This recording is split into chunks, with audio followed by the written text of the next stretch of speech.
एक्सेलशियल news में आप सभी का स्वागत है। मैं हूं रितेश गुप्ता। दर्शकों, इन दिनों जम्मू कश्मीर में जो चर्चा का विषय बना है वो है एंटी एनक्रोचमेंट ड्राइव को लेकर। चारों तरफ जो है हाहाकार मचा हुआ है। कई पॉलिटिकल पार्टीज के नुमाइंदे जो है सड़कों पर उतरकर इसका विरोध प्रदर्शन कर रहे हैं और हर कोई जो है जानना चाहता है कि क्या उनकी जमीन, उनके घर सिक्योर है या नहीं है। आज हम विस्तार से चर्चा करेंगे और आपको बता दें कि इस वक्त मेरे साथ स्टूडियो में मौजूद हैं सीनियर एडवोकेट शेख शकील अहमद साहब। आइए आपकी सीधी मुलाकात करवाते हैं और जो डाउट है, जो संशय है, वो क्लियर करने की कोशिश करते हैं। सर, बहुत बहुत स्वागत आपका एक्सेलशियल न्यूज में। शुक्रिया। सर, सबसे पहले मैं ये जानना चाहता हूं कि इस ड्राइव को आप इलीगल मानते हैं या लीगल मानते हैं? रितेश जी, सबसे पहले मैं आपको ये बताना चाहता हूँ, ये जो ड्राइव है ये कोई सरकार ने ड्राइव नहीं शुरू की है। इसके पीछे हमारे जम्मू कश्मीर जो उच्च न्यायालय है जी, ये उसके आदेश है। मेरे को याद है आपने एक पिटीशन भी फाइल की थी 2011 में, जिसका फैसला रिसेंट जो है आया था। उसके बारे में भी हम चर्चा करेंगे। कहाँ से शुरुआत हुई और क्या थी आपकी पिटीशन? देखिए रितेश जी, मैं आपको बताऊंगा, अगस्त 2011 में एक मुफादे आम की, जिसको हम जनहित याचिका कहते हैं, पब्लिक इंटरेस्ट लिटिगेशन कहते हैं, वो फाइल की गई थी division bench of JNK high court Jammu में, जिसमें ये हाईलाइट किया गया था कि जो लैंड माफिया है, जिनको हम लैंड शार्क्स कहते हैं या क्रोकोडाइल्स कहते हैं जी, उन्होंने बड़े बड़े स्टेट लैंड के चंक्स जो हैं वो उन्होंने अपने कब्जे में रखे हुए हैं। उस याचिका में यही लिखा गया था कि वो जो हज़ारों कनाल की जो ज़मीन है स्टेट लैंड, उसको लैंड माफिया से रिट्रीव किया जाए। बिल्कुल रितेश जी, यहाँ पे मैं आपको एक चीज़ और क्लियर करना चाहता हूँ। उस पिटीशन में कहीं पे भी ये नहीं लिखा गया कि किसी गरीब आदमी का जो घर है उसको डिमोलिश किया जाए जी, किसी नोमैड का, किसी गुज्जर बकरवाल की जो ढोक में जो उसका कुल्ला है उसको तोड़ा जाए। ये पिटीशन रिस्ट्रिक्टेड थी लैंड माफिया के खिलाफ। और आप देख लीजिए, पूरे 10 या 10.5 साल ये पिटीशन चली और अल्टीमेटली हाई कोर्ट में ये डाटा आया। हाई कोर्ट के आदेश के ऊपर डिवकाम जम्मू और डिवकाम कश्मीर ने कंपाइलेशंस फाइल की और ये बताया हाई कोर्ट को कि 20 लाख कनाल स्टेट लैंड जो है वो अंडर इलीगल ऑक्यूपेशन है पूरे जम्मू कश्मीर में जी। फिर उसके बाद जब ये सारा डाटा हाई कोर्ट में पहुंचा तो हाई कोर्ट ने ये पूछा कि अब स्टेट गवर्नमेंट को कि आप बताइए आपके पास क्या मैकेनिज़्म होगा, आप इसको कैसे रिट्रीव करेंगे। तो अल्टीमेटली ये मैं आपको बताऊं, time to time chief secretary या रेवेन्यू के ऑफिसर्स हैं, उन्होंने कोर्ट में कंप्लायंस रिपोर्ट्स, एफिडेविट्स फाइल किए और अल्टीमेटली मैं आपको कहूँगा एक लैंडमार्क, जिसको हम पाथ ब्रेकिंग जजमेंट कहते हैं, वो 9 अक्टूबर 2020 को खंडपीठ था हमारे चीफ जस्टिस गीता मित्तल जी और जस्टिस राजेश बिंदल, जो अभी 2 दिन पहले रिकमेंड हुए हैं सुप्रीम कोर्ट के लिए। बिल्कुल, उन्होंने एक बड़ी लैंडमार्क जजमेंट दी। सबसे पहले उन्होंने रेवेन्यू डिपार्टमेंट को ये कहा कि आप जितने भी ये बड़े बड़े VVIP लैंड एनक्रोचर्स हैं उनको नेम एंड शेम कीजिए। बिल्कुल, कि प्रिंट, इलेक्ट्रॉनिक मीडिया और एक वेबसाइट के ऊपर और तमाम न्यूज़ पोर्टल्स के ऊपर इन तमाम लोगों के नाम छपने चाहिए कि ये कौन शख्स है, किस पार्टी से है, उसका स्टेटस क्या है और उसके पास कितने कनाल ज़मीन जो है वो स्टेट लैंड उसके ऑक्यूपेशन में है जी। और उसके बाद हाई कोर्ट ने ये कहा कि सबसे पहले, ये हाई कोर्ट की डायरेक्शन नंबर 6 है कंक्लूजन्स में, मैं आपको बता दूं, हाई कोर्ट ने कहा कि large tracts of state land should be retrieved. और फिर उसके बाद आपको मालूम है कि जितनी भी ये रोशनी रिलेटेड FIRs थी, उन तमाम की इन्वेस्टिगेशन भी जो थी वो एंटी करप्शन ब्यूरो से उसको CBI में ट्रांसफ़र किया गया। बिल्कुल। अल्टीमेटली मैं आपको ये बताऊंगा कि जो हमने पिटीशन में लिखा था कि लैंड माफिया के खिलाफ एक्शन होना चाहिए, तो रितेश जी आज आप देख रहे हैं कि किसी ने शायद जम्मू कश्मीर में ये इमेजिन नहीं किया था जी, जो अभी जम्मू कश्मीर में हो रहा है। बिल्कुल। क्यों? क्योंकि जम्मू कश्मीर में कानून या बुलडोजर चलता था गरीब आदमी के ऊपर जी। ये फर्स्ट टाइम हुआ है, क्योंकि हम लोगों ने और आप जैसे भाइयों की मेहनत की वजह से हमने बार बार ये नैरेटिव सेट करने की कोशिश की कि इस बार जो पानी है ये ऊपर जाना चाहिए। हमेशा पानी यहाँ जम्मू कश्मीर में नीचे आता था, एक गरीब आदमी के ऊपर आता था। और आज आप देख रहे हैं कि जिस वक्त ये 9 जनवरी का रितेश जी सर्कुलर विधूरी साहब ने निकाला, जो हमारे सेक्रेटरी रेवेन्यू हैं, कि भाई 31 जनवरी तक 100% एनक्रोचमेंट्स जो हैं वो रिमूव की जाएं। तो इसमें जो हमारे गरीब लोग हैं जिनका एक मकान है या किसी की दुकान है या किसी का खोखा है, किसी का टी स्टॉल है, तो उन लोगों में एक बहुत बड़ी एप्रीहेंशन हो गई कि शायद हमसे हमारा शेल्टर जो है बिल्कुल वो छीन लिया जाएगा, जी, तो शायद हमसे हमारी जो सोर्स ऑफ लाइवलीहुड है वो ले लिया जाएगा, जो कि उनका फंडामेंटल राइट है, जो कि उनका फंडामेंटल जी। राइट है। लेकिन मैं आपको एक चीज़ बताऊं, वहाँ पे हमने अपनी एक जो हमारा रोल बनता था, हमने लोगों के साथ भी बात की, मीडिया में भी बात रखी और सरकार तक ये बात पहुंचाई कि जो जम्मू कश्मीर सरकार ने हाई कोर्ट में अपनी रिव्यू पिटीशन फाइल की है, जी, उसमें जम्मू कश्मीर सरकार का अपना ये तर्क है कि हम लोग एक पॉलिसी बनाना चाहते हैं जी, जिसमें हम गरीब लोग, वो लोग जिनके पास एक रेजिडेंशियल हाउस है, हम उसको सेव करेंगे, बिल्कुल। उसको रेगुलराइज करेंगे। इसी तरह जम्मू कश्मीर सरकार ने ये भी लिख के दिया कि जो लैंडलेस लोग हैं, जिनके पास एग्रीकल्चर लैंड है, उनकी भी ज़मीनें जो हैं वो रेगुलराइज की जाएंगी। बिल्कुल। अभी पार्लियामेंट में भी जो है आवासीय योजना के तहत जी। भी जो है फंड्स। तो रितेश जी, एक और इम्पॉर्टेंट बात जो मैं आपसे शेयर करना चाहता हूँ, जब हम लोगों ने ये बात रखनी शुरू की 9 जनवरी के बाद, जी, तो आपने देखा कि हमारे ऑनरेबल जो लेफ्टिनेंट गवर्नर हैं मनोज सिन्हा साहब, उन्होंने पब्लिक स्टेटमेंट जारी किया कि किसी भी गरीब आदमी को डरने की जरूरत नहीं जी। है। और यही स्टेटमेंट जो है वो हमारे रेवेन्यू सेक्रेटरी जो हैं, जो विदुली साहब हैं, उन्होंने कहा कि तमाम डिप्टी कमिश्नर्स को कह दिया गया है कि किसी का रिहायशी मकान या किसी का भी रेजिडेंशियल हाउस, किसी का भी जो कुल्ला है वो नहीं गिराया जाए। शायद यही कारण है कि जो प्रोटेस्ट हमें नजर आ रहे हैं वो विभिन्न पॉलिटिकल पार्टीज के नजर आ रहे हैं, और आम जनता की बात करें तो उनके इतने प्रोटेस्ट नहीं है। मैं आपसे ये भी जानना चाहता हूँ, रोशनी जो हम कह सकते हैं कि जो योजना बनाई गई थी उसको स्ट्रक कर दिया गया है, लेकिन लोग अभी भी कहते हैं कि उसका क्लेम बनता है, किस तरह से वो मांगते हैं क्लेम? देखिए रितेश जी, मैं आपको एक चीज़ कहूँगा, रोशनी का कानून सबसे पहले सरकार ने खुद ही, मैं ये कहूँगा, लाया था जी। फिर उसके बाद आपको याद होगा जब सत्यपाल मलिक जी यहाँ गवर्नर थे जी, तो जब हाई कोर्ट में याचिका हुई, और जब हाई कोर्ट में इसकी वायर्स को चैलेंज भी किया गया, रोशनी एक्ट को, जम्मू कश्मीर की सरकार ने अपना कोई ऑब्जेक्शंस, कोई रिप्लाई फाइल नहीं किया जी, और खुद ही इस एक्ट को वापस ले लिया, ये मैं आपको बता दूं।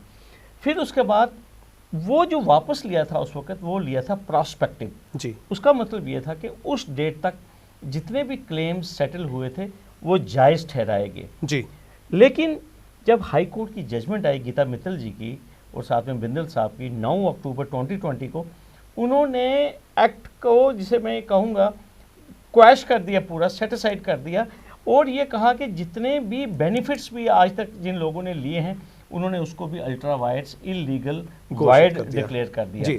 तो इसका मतलब ये हुआ रितेश जी कि जिन लोगों ने रोशनी के तहत बेनिफिट लिया था वो बेनिफिट विड्रा हो गए, सारे नल एंड वाइड हो गया, और नल एंड वाइड हो गए। तो इसलिए अभी शायद जो हमारी 100 के करीब रिव्यू पिटीशंस जो हैं वो भी पेंडिंग है। अभी हमारे डिवीजन बेंच को ये कंसीडर करना है कि क्या ये जो जजमेंट है 9 अक्टूबर 2020 की, क्या इसको अपहोल्ड करना है, क्या इसको वापस लेना है। चलिए फैसला जो है ये फैसला कोर्ट लेगी। मैं आपसे ये भी जानना चाहता हूँ कि पर्टिकुलर एडवर्स पोजेशन की मैं बात करना चाहता हूँ। जिस तरह से रोशनी स्कीम का लोगों ने धड़ल्ले से जो है इसका बेनिफिट लिया, इसके अलावा भी हमारे पास कई पैरामीटर्स हैं जिससे हम पोजेशन राइट ले सकते थे। एडवर्स पोजेशन है, 30 साल तक अगर आप ज़मीन पे रहते हैं, मकान पे रहते हैं, वो राइट आपको मिल जाता है। लेकिन लोगों ने जो बेनिफिट लेने की कोशिश की वो रोशनी स्कीम में ही ली, और रोशनी स्कीम जिस तरह से स्ट्रक डाउन हो गई, तो लोग क्या हम इसको किस एंगल से ले सकते हैं? देखिए, जहाँ तक कानून है एडवर्स पोजेशन, वो तो सेटल कानून है कि अगर आप, लेकिन उसमें भी ऐसा नहीं है कि आपका कब्जा है तो आप कहें कि आपका एडवर्स पोजेशन आपको प्रूव करना है जी, आप लीगल तरीके से जिसका राइट बनता है, आपको कोर्ट में जाना है जी। आपको ये कहना है कि मैं भाई 25-30 सालों से अनइंटरप्टेड मेरा पोजेशन है, I have been enjoying this property, मैं बिल्कुल इंटरफेरेंस नहीं है कहीं भी, मैं बिजली का किराया दे रहा हूँ, वाटर कनेक्शन, तो वहाँ पे भी आपको एक डिक्री लेनी है सिविल कोर्ट की आफ्टर एडजुडिकेशन। बिल्कुल ठीक है, कानून है जिसे कहते हैं। लेकिन आपकी बात बिल्कुल सही है कि जब रोशनी की स्कीम आई तो लोगों ने सोचा कि एक बेहतर तरीका है इल्लीगल को लीगल बनाने का, क्योंकि सरकार ने खुद ही एक पॉलिसी लाई है जी, और उसमें फॉर्म भरना है और जो रेगुलराइजेशन चार्जेस हैं वो पेमेंट करनी है और उसके बाद सीधा आपका इंतकाल हो जाएगा। और उसी स्कीम के तहत ही लोगों ने, मैं आपको ये कहूँगा कि बेनिफिट भी लिया। लेकिन जो इसमें सबसे बड़ी एक मैं आपको कहूँगा कि एक चीज़ जी जो समझ नहीं आई कि एक जम्मू कश्मीर की लेजिस्लेटिव असेंबली ने कानून बनाया, बिल्कुल उस कानून को कोर्ट में क्वेश्चन किया गया। रितेश जी, मैं बड़ी जिम्मेदारी से आपको कहूँगा, सरकार का दायित्व बनता था इस कानून को वहाँ पे डिफेंड करना जी, लेकिन मैं आपको वर्चुअली ये कहूँगा कि it was a walk over, जिसे हम कहते हैं ना, जिस तरह कभी कोई मैच होता है तो वॉक ओवर मिल जाता, दूसरी टीम आई नहीं जी, तो जो जम्मू कश्मीर सरकार का दायित्व बनता था इस लेजिस्लेशन को डिफेंड करना, सरकार इसको डिफेंड नहीं कर पाई। बिल्कुल। और जिसकी वजह से आज आप देखते हैं बहुत सारे कुछ ऐसे लोग भी हैं जो जायज़ जिनकी शिकायत थी, कोई ऑथोराइज्ड ऑक्यूपेंट्स भी थे, लीज होल्डर्स थे, जिनके पास बाकायदा नजूल की प्रॉपर्टीज़ भी थी और जिनके पास रेजिडेंशियल लीज थी, किसी के पास कमर्शियल लीज थी, जो लोग 80-80 सालों से 70-70 सालों से जिनके जायज़ पोजेशन थे, तो उन्होंने भी सोचा कि क्यों ना रोशनी का फायदा ले लें। बिल्कुल, हर कोई जो है रोशनी की तरफ बढ़ रहा था। मैं आपसे ये भी जानना चाहता हूँ कि जम्मू कश्मीर में अगर हम नज़र घुमाएं तो यहाँ पर कॉलोनीज तो बनी हुई हैं, बसी हुई हैं, जिनमें काफ़ी बेनिफिट्स हैं। अगर हम बिजली की बात करें, सड़कों की बात करें या फिर अन्य सुविधा जो सरकार द्वारा दी जाती है, वो सभी सुविधाएं जो है इन कॉलोनीज़ में है, लेकिन इन कॉलोनीज़ को रेगुलाइज नहीं किया जा रहा। किसी भी गवर्नमेंट ने जो है पहल नहीं की है। क्या कारण है?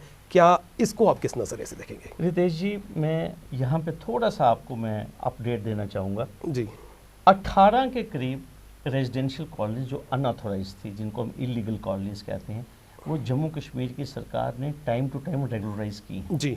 इनमें भगवती नगर, जी, इनमें नानक नगर, बिल्कुल ठीक है, इनमें मैं आपको बताऊंगा कासम नगर, इवन गुजर नगर। जी, ये तो मैं आपको 4 कॉलोनीज गिन के बता रहा हूँ जो कि जम्मू कश्मीर सरकार ने रेगुलराइज की हैं। जी। लेकिन टोटल 15 से लेकर 18 कॉलोनीज जो हैं रेगुलराइज हो चुकी हैं। और प्रिंसिपल क्या है? प्रिंसिपल यही है कि जब कहीं पे कोई इलाका बस जाता है, जहाँ पे सरकार गलियाँ बनाती है, जहाँ पे पोल्स हैं, जहाँ पे इलेक्ट्रिसिटी चली गई, जहाँ पे पानी पहुँच गया, जहाँ सड़कें हो गई, लोगों ने घर बना लिए, तो फिर उसके बाद सरकार के पास कोई ऑप्शन बचता ही नहीं है सिवाय उस कॉलोनी को रेगुलराइज करने के। वो क्यों? क्योंकि ये जो इस किस्म की जो कॉलोनीज हैं, यहाँ पे कोई मिडिल क्लास नहीं, मिडिल से भी नीचे मैं कहूँगा लोअर इनकम जो ग्रुप के लोग हैं वो यहाँ पे बसते हैं। और जम्मू कश्मीर सरकार का ये दायित्व बनता है। मैं आपको बताऊँगा बहुत सारी पिटीशंस में जहाँ पे जेडीए की ज़मीनों पर कब्जे हुए हैं, जेडीए ने लिख के दिया हुआ है हाई कोर्ट में कि हम वहाँ पे डेमोलिशन नहीं कर सकते, वहाँ पे गुंजान आबादी हो चुकी है, and we are under instructions from the state government housing and urban development department कि भाई हम इन कॉलोनीज को प्लान करें और इनको रेगुलराइज करें। सरकार को मैं आपको ये कहूँगा, हमारी जम्मू कश्मीर सरकार को जम्मू में जितनी भी इस किस्म की अनऑथोराइज या ये जो इलीगल कॉलोनीज हैं, जहाँ तमाम फैसिलिटीज़ हैं, जहाँ पे लोग रह रहे हैं, जहाँ पे मैं आपको कहूँगा वर्चुअली शहर बन चुके हैं, सरकार को जो भी रेगुलराइजेशन चार्जेस या कोई भी स्कीम अगर बनानी है तो ये लोगों की जो दिक्कतें हैं इसको कम करना चाहिए, क्योंकि वेलफेयर स्टेट है। बिल्कुल। मैं आपसे ये भी जानना चाहता हूँ कि आज हम एंटी एनक्रोचमेंट ड्राइव की बात कर रहे हैं, लोगों के जो अवैध कब्जा है उसको हटाने की बात कर रहे हैं। जब ये बनाए जाते हैं तब हमारे ऑफिशियल्स कहाँ होते हैं? तोड़ने के वक्त जो है सभी ऑफिशियल्स स्पॉट्स पे आ जाते हैं, लेकिन जब बन रहे होते हैं, उनके नक्शे होते हैं, उनके कनेक्शंस होते हैं, उनके लिंक्स होते हैं, तब ये ऑफिशियल्स क्यों नहीं नज़र आते? आप रितेश जी, आपने बड़ा अच्छा सवाल किया। इसका एक ही जवाब है, ये मैं आपको कहूँगा कनाइवेंस होती है, ये सब मिलजुल के होता है। मैं आपको एक चीज़ कहूँगा, आप अपनी आंखें बंद कर लेते हैं, आंखें मौन देते हैं, मैं आपको सही में कहूँगा जी। अब आप देखिए, छोटी सी बात मैं आपको बताऊँगा, हमारे जम्मू कश्मीर हाई कोर्ट ने माइनिंग बैन की हुई है रिवर तवी से, लेकिन आप देखिए रात को सारी रात माइनिंग चलती है, ठीक है। और अगर पुलिस चाहे, इन्फोर्समेंट अगर एजेंसीज चाहें, तो एक गाड़ी भी जो है वो तवी में दाखिल नहीं हो सकती।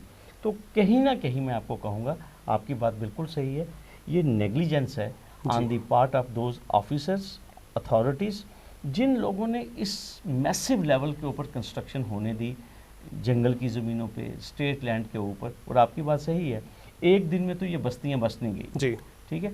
तो अब इसका एक सोल्यूशन यही है, मैं आपको एक चीज़ कहूँगा, वो इसको एक खूबसूरत मोड़ देने की, जिसे मैं कहूँगा एक ज़रूरत है। और वो खूबसूरत मोड़ यही है कि इन कॉलोनीज़ को रेगुलराइज किया जाए, ताकि आप देखिए रोज़ जुलूस भी निकल रहे हैं, छोटे छोटे बच्चे यूनिफॉर्म पहन के जुलूस में हैं जी।